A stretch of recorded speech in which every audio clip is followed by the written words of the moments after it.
أعمالنا من يهده الله فلا مضل له ومن يضلل فلا هادي له وأشهد أن لا إله إلا الله وحده لا شريك له وأشهد أن محمدا عبده ورسوله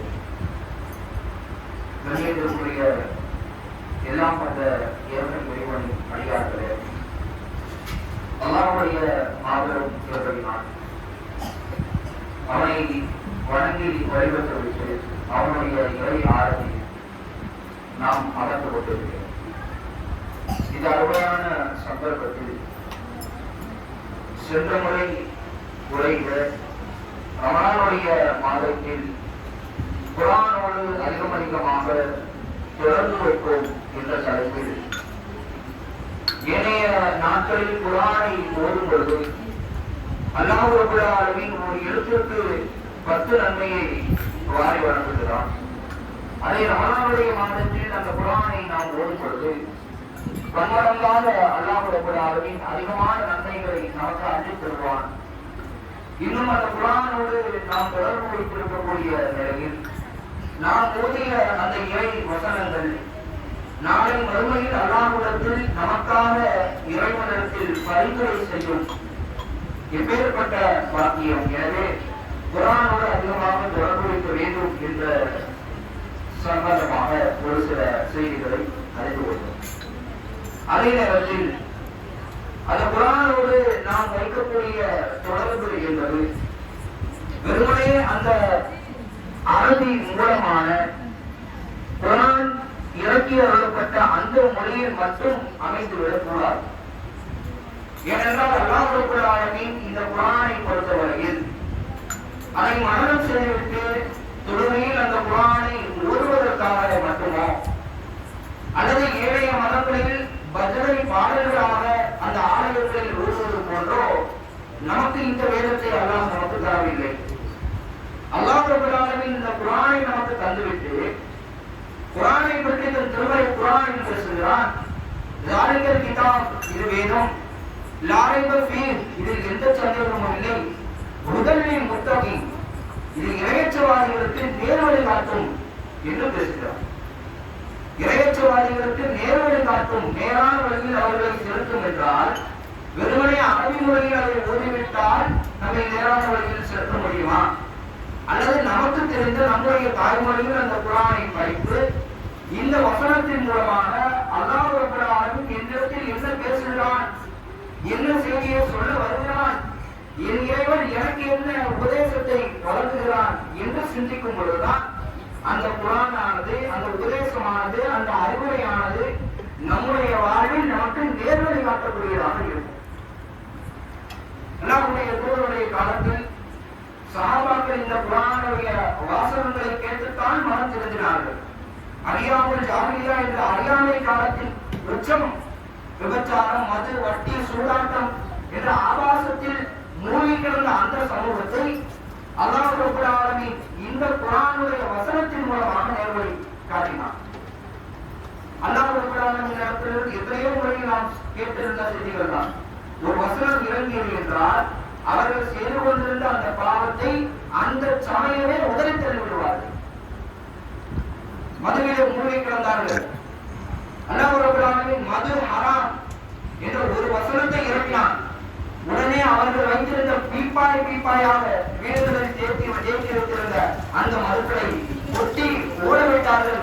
Medina நகரம் முழுவதும் மது ஆறாக ஓடியது என்ற செய்தியை ஹதீஸில் பார்க்கிறோம் அல்லவா? இந்த குர்ஆனுடைய வசனங்கள் தான் அந்த சஹாபாக்களை நேர்வழிப்படுத்தியது. அவர்களை ஈமானுடைய இறைச்சலுடைய உச்சத்தில் ஆழ்த்தியது. இந்த குர்ஆனுடைய வசனங்களை அந்த தாய்மொழியான நம்முடைய தாய்மொழியான தமிழில் நாம் படிக்கும் பொழுதுதான் அல்லாஹ் ரப்பல் ஆலமீன் நமக்கு என்ன செய்தியை சொல்ல வருகிறான் என்கின்ற நிலை நமக்கு புரியும். அதை வாழ்க்கையில் பயன்படுத்தி அதை நடைமுறைப்படுத்தி நேரான வழியில் நம்மால் நடக்க முடியும். இன்னும் அல்லாஹ் ரப்பல் ஆலமீன் இந்த திருமறை குர்ஆனுடைய வசனத்தை பற்றி அதே குர்ஆனில் பேசுகிறான். யா அய்யுஹன் நாஸ் கத் ஜாஅத்துக்கும் மௌஇதத்துக்கும் மின் ரப்பிக்கும் வஷிஃபாஉன் லின்னாஸி ஃபிஸ் ஸுதூர் வஹுதன் வரஹ்மத்துல் லில் முஃமினீன். மனிதர்களே, நிச்சயமாக உங்கள் இறைவனிடமிருந்து நல் உபதேசமும் உங்கள் உள்ளங்களில் நோய்களை குணப்படுத்தக்கூடியதும் அதில் நம்பிக்கை கொண்டவர்களுக்கு நேர்வழி காட்டி இறை அருளும் வந்துள்ளது என்று அல்லாஹ் பேசலாம். குர்ஆனுடைய வசனத்தை பற்றி சொல்லும் பொழுது அது ஷிஃபா, அது ஒரு நிவாரணம் என்று பேசுகிறான். யோசித்து பாருங்கள், உள்ளத்தில் எத்தனையோ மன பொங்கல்களை வைத்திருப்போம். வீட்டில் சண்டை, நண்பர்களுக்கு பேச மாட்டோம், இப்படி எத்தனையோ சோகங்கள், எத்தனை கவலைகள், கஷ்டங்கள் நம்முடைய உள்ளத்தில் இருந்தாலும் அந்த குர்ஆனுடைய வசனங்களை எடுத்து நாம் படிக்கும் பொழுது உண்மையிலேயே அல்லாஹ் ரப்பல் ஆலமீன் நமக்கு நிவாரணத்தை தருகிறான் என்பதை நம்முடைய நடைமுறை வாழ்க்கையில் நம்மால் புரிந்து கொள்ள முடியும். ஒருவர்கிட்ட போய் நீங்க உங்க கவலையை ஒரு நாளைக்கு சொல்றீங்கன்னு வீட்டுல பெரிய பிரச்சனை, முடியல, உங்களுக்கு துக்கம் ஆழ்ந்தது, கவலையில மூழ்கி போனீங்க, ஒருத்தவங்க போய் சொல்றீங்க இந்த மாதிரி கஷ்டமா இருக்கு, என்ன செய்யறது தெரியல, விளையாடு துவாச்சிங்க, அப்படியே குழம்புறீங்க உங்க விஷயத்த. முதல் நாள் 3 மணி நேரம் கேட்பார், அடுத்த நாள் போய் சொன்னீங்கன்னா இங்க 2 மணி நேரம் கேட்பார், அதுக்கு அடுத்த நாள் போய் சொன்னா 1 மணி நேரம் கேட்பார், அடுத்த நாள் 4வது நாள் போய் சொன்னா ஒரு 1/2 மணி நேரம் கேட்பார், 5வது நாள் போங்க 5 நிமிஷம் கேட்பார், 6வது நாள் போனீங்கன்னா இங்க பாய் வேலை இருக்கு அப்புறட்டு வாங்க அப்படின்னு அனுப்பிவிட்டுருவாரு. இதுதான் உலகத்தில் வாழக்கூடிய மனிதர்கள். ஆனால் இந்த குர்ஆனை பொறுத்த வரைக்கும், இந்த வசனங்களை பொறுத்த வரைக்கும், நீங்கள் உங்கள் கஷ்டங்களை எவ்வளவுதான் உள்ளத்தில் வைத்திருந்தாலும் இந்த குர்ஆனுடைய வாசகங்களை படிக்கும் பொழுது உண்மையிலேயே அது நமது மனதுக்கு நிவாரணத்தை தரும். மனிதர்களை கூட ஒரு நாள் கேட்டுவிட்டு அடுத்த நாள் எழுதி செல்லக்கூடிய வசனங்கள் அல்ல இது. எப்போதும் உங்கள் கவலைகளை சுழந்தி தள்ளினாலும் உங்களுடைய உள்ளத்திற்கு ஆறுதலை, மன நிம்மதியை வழங்கக்கூடிய அரும் மருந்தாக அல்லாஹ் இந்த குர்ஆனுடைய வசனங்களை அமைத்திருப்பதாக பேசுகிறான். இன்னும் சஹாபாக்களுடைய காலங்களில் பார்க்கலாம், இந்த குர்ஆனுடைய வசனங்களை கேட்டு காவிர்கள் நினைப்பாங்களோ நம்முடைய குழந்தை பிள்ளைகள் எல்லாம் மனம் தெரிந்து நேர்வழிக்கு போவாங்களோ, இஸ்லாத்தை எடுத்துக்குவாங்களோ அப்படிங்கிற பயம் யாருக்கு இருந்துச்சான்?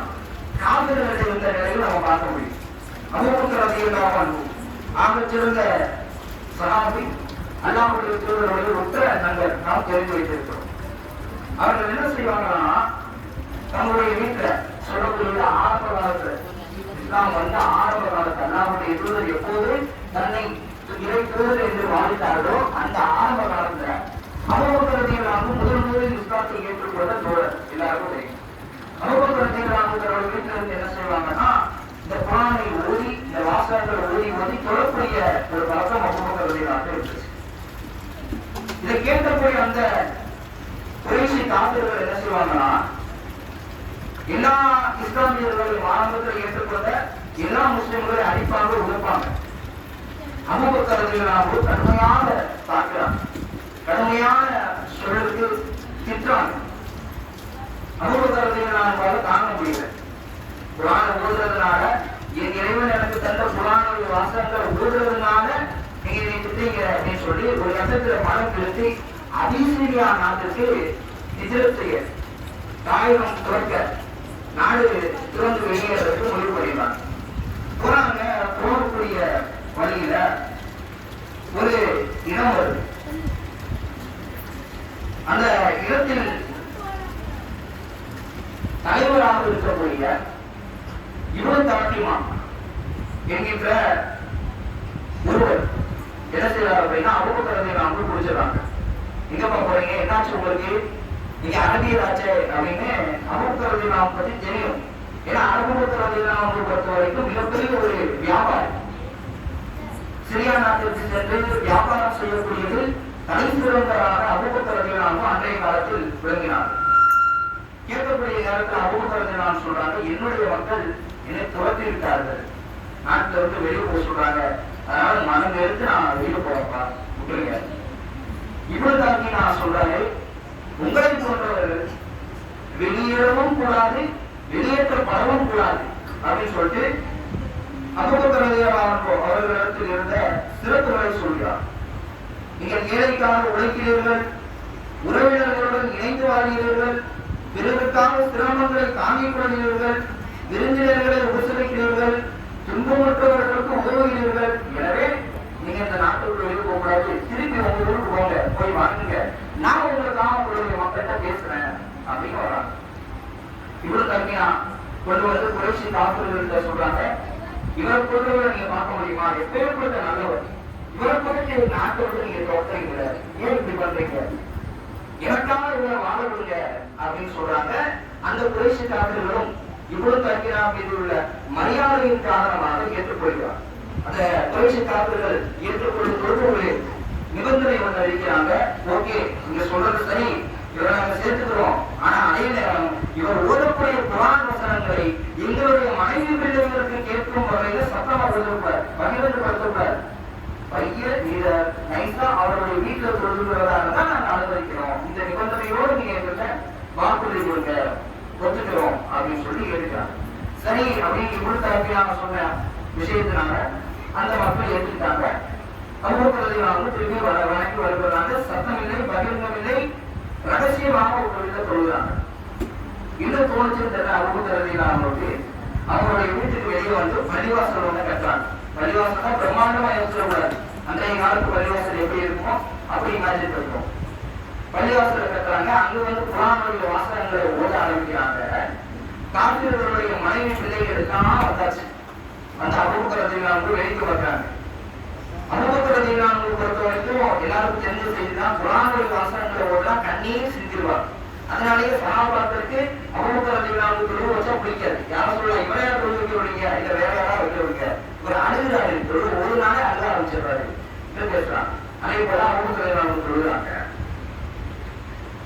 குறைஷி காபிர்களுடைய மனைவி பிள்ளைகள்லாம் பார்த்து ஆச்சரியப்படுறாங்க.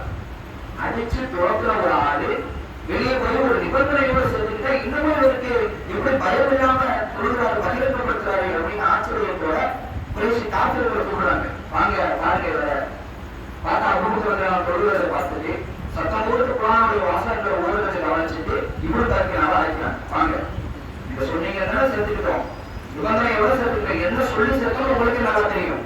அப்படி இருந்து இவர் பாத்தீங்களா குர்ஆன் வசனத்தை சத்தம் போட்டு ஓதிக்கிட்டு இருக்காங்க. என்ன செய்யலாம், நீங்களே சொல்லுங்க. உங்க மேல உள்ள மரியாதையின் காரணமாக உங்களுடைய நிபந்தனையை குறிக்கிறதுக்கு நாங்க விரும்பல. அதே நேரத்துல அபூபக்கர் என்று சத்தம் போட்டு குர்ஆனுடைய வாசகங்களை ஓதுறதையும் நாங்க பார்த்துட்டு சும்மா இருக்கப்படுறது. நீங்க என்ன சொல்றீங்க, அமைதியாக ஓதுறதாக இருந்தா நாட்டில் இருக்க சொல்றேன், எல்லாம் வெளியே போக சொல்றீங்க அப்படின்னு இவ்வளவு தரப்பில் நாட்டு செய்தியை சொல்றாங்க. இவ்வளவு தரப்பில் அபூபக்கர் அழைச்சு, என்னப்பா என்ன சொல்லி உடைய சேர்த்தேன், போய் பண்றீங்க, என்ன பண்ண போறாரு. அபூபக்கர் ஒற்றை வரையும் சொல்றாங்க, எனக்காக நீங்கள் அவர்கிட்ட பேசுற உபந்தத்தை முடிச்சிருக்க, நீங்க எனக்காக அவர்கிட்ட எதுவும் பேச வேணாம் அப்படின்னு ஒற்றை வரையில சொல்லி முடிச்சிடறாங்க. இதுல நமக்கு வரக்கூடிய செய்தி என்னவென்றால், இந்த குர்ஆனுடைய வாசகங்களை கேட்கும் போது அன்றைக்கு இருந்த குறைஷி காபிர்களே பயந்து நடுங்கிட்டாங்க. எங்க நம்முடைய மனைவி பிள்ளைகள் இந்த நேர்வழி நோக்கி போயிடுவாங்களோ, இந்த வாசகத்தை கேட்க அவங்களுக்கே பயந்து வந்திருக்கு அப்படின்னா, காபிர்களே பயந்துட்டாங்கன்னா காபிர்களுடைய உள்ளத்தையே இந்த குர்ஆனுடைய வசனங்கள் புரட்டி போட்டிருக்குன்னு சொன்னா, ஈமான் பிள்ளை இறையச்சத்தோடு இருக்கக்கூடிய நம்மை இந்த குர்ஆனுடைய வசனங்கள் சம்பவப்படுத்தாரா, சீர்திருத்தாரா, நேர்வழியில் இறைச்சிருக்க செய்யாதா, யோசித்து பாருங்க. இன்னும் இறுதியாக ஒரே ஒரு செய்தியை சொல்லி முடிக்கிறேன். நாளை மறுமை மரணத்திற்கு பிறகு நம்மை கபரில் வைத்த பிறகு கெட்டவராக இருந்தாலும் சரி, நல்லவராக இருந்தாலும் சரி, முன்திரு நக்கீர் என்ற 2 மருத்துவர்கள் நம்மிடத்தில் வந்து விசாரணை நடத்துவார்கள். மரப்புக்க உன் இறைவன் யார், தீவுக்க உன்னுடைய மார்க்கம் என்ன, உமன் ரசூலிக்க உன்னுடைய தூதர் யார் என்று 3 கேள்வி கேட்கப்படும். எல்லாருக்கும் தெரியும். கெட்டவராக இருந்தால் லாதிரி எனக்கு தெரியாது, லாதிரி எனக்கு தெரியாது, தெரியாது அப்படின்னு ஒரே பதில். அவரை வலப்பக்கம் திரும்ப சொல்வார்கள். வலப்பக்கம் பார்த்தா சொர்க்கம். அது சந்தோஷப்படாது, போல அழகா இருக்க. இதப்பா இறப்பக்கத்தில் இருப்பாங்க, இறப்படம் பார்த்தா நடனம் கொண்டு விட்டு இருக்கும். பார்த்துட்டு பதறுவாரு, என்ன இவ்வளவு போனா யாருமே வெளியே வர முடியாது என்று கெட்டவர் பதறுவார். உனக்குடைய தங்குடன் இதுதான், எதுவுமே தெரியாம இருந்தீங்க, நீ உலகத்துல ஆணுங்களுக்கும் தெரியாதுன்னு தான் சொல்லிட்டு இருந்த, இவ்வளவும் தெரியாதுன்னு தான் சொல்ற, நரகத்தினுடைய வேதனையை அனுபவி என்று கெட்டவருக்கு சொல்லணும். அதே நேரம் நல்லவராக இருந்தால் ரப்புக்க உன் இறைவன் யார், தீபக்க உன் மார்க்கம் என்ன, உமர் ரசூலுக்கு உன்னுடைய தூதர் யார், என்னுடைய தேவன் அல்லாஹ், என்னுடைய மார்க்கம் இஸ்லாம், என்னுடைய தூதர் அல்லாஹ்வுடைய தூதர் முஹம்மது நபி ஸல்லல்லாஹு அலைஹி வஸல்லம். உங்களுக்கு பதில் சொல்லுவாங்களா? நானால ஒரு கேள்வி கேட்கப்படுது. இதெல்லாம் அவருக்கு எப்படி தெரியும்? அவர் சொல்லுவாரா, நான் குர்ஆனை படித்தேன், குர்ஆனுடைய வாசகங்களை சிந்தித்தேன், அதை உண்மைப்படுத்தினேன், வாழ்க்கையில் நடைமுறைப்படுத்தினேன், எனவே எனக்கு தெரியுது என்று சொல்லப்படும். அவர் இறப்பக்கம் பார்ப்பார் நரகம் இல்ல, வளப்பக்கம் சொல்லப்படும் வளப்பக்கம் பார்த்தார் சொல்றோம். உலகத்தையே கண்டுபிடிப்பது நான் நிம்மதியாக சந்தோஷமாக நெருங்கிய உறவினர்களை தவிர இதை யாரும் இருக்க முடியாத அளவுக்கு திரும்பக்கூடிய குடும்பத்தில் கொண்டு திருந்து என்றவர்கள் அச்செய்தி சொல்லப்படும். மன்னரை வாழ்க்கையை நாம் வெற்றி பெற வேண்டும் என்றாலும் இந்த குர்ஆனுடைய வசனங்களை நாம் படிக்க வேண்டும். இந்த வாசகங்கள் மூலமா அல்லாஹ் எனக்கு என்ன செய்தியை சொல்ல வருகிறான் அதை சிந்திக்க வேண்டும், அதை வாழ்க்கையில் நடைமுறைப்படுத்த வேண்டும், உண்மைப்படுத்த வேண்டும். அப்படி செய்தால்தான் நாங்கள் மறுமையில் மன்னரையில் வெற்றியை நாம் பெற வேண்டும். எனவே குர்ஆனுடைய வாசகங்களை அழகில் படிப்பதோடு மட்டுமல்லாமல் நமக்கு தெரிந்து தமிழ் மொழியில் படிக்க ரொம்ப வேண்டாம். நாளைக்கு 5 வசனம் கணக்கு தினமும் என்னுடைய 7 வசனங்களை 5 வசனங்களை நான் படிப்பேன். இந்த வசனத்தின் மூலமா எல்லாம் எனக்கு என்ன சொல்ல வரும் யோசிப்பேன். அந்த உபதேசத்தை தெரிஞ்சு அதை வாழ்க்கையில செயல்படுத்துவேன்.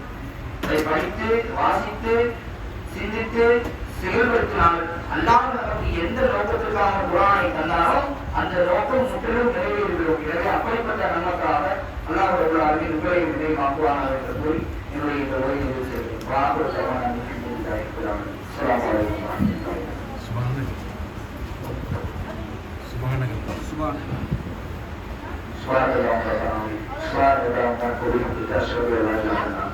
Subhanallah.